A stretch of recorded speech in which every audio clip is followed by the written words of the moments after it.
In 1488, the Greek scholar Demetrios Chalkokondyllis published the Ditio Princeps of the Homeric poems.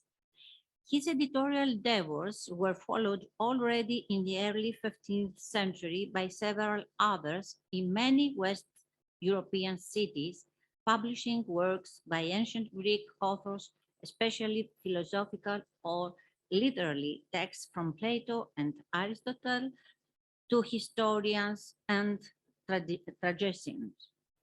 Since the 15th century, a great number of critical editions on the Homeric poems appeared, the last of which dates to 2017 by the classical philologist Martin Litchfield West. It is well known that the works of the ancient Greek and Latin authors have attracted the interest of scholars since the Renaissance. Therefore, they are expertly published in excellent and successive critical editions by classical philologists. But what happened to the Greek and Latin texts written during the period of late antiquity? There was minimal interest in those authors, although many of them had acquired classical education. They lived during the transition from antiquity to the Middle Ages, a period characterized by radical changes from the social, political, and religious perspective, with the arrival and prevalence of Christianity. This important development was accompanied by the appearance of texts written by eminent scholars who focused on the tradition and the accuracy of the principles of Christianity in an environment of heretical formulations. At the same time, a new literary genre emerged both in Christian East and Christian West, the hagiographical texts. They paid homage to the saints and promote new patterns of life according to Christianity. This literary production of late antiquity remained largely forgotten or appeared in unsatisfactory editions. This significant omission was pointed out by Father Victor Fontoinot in 1932 and inspired him to create a program of editing these Greek and Latin texts in the context of the renewal of Latin theology and Eastern spirituality within a frame of universal approach.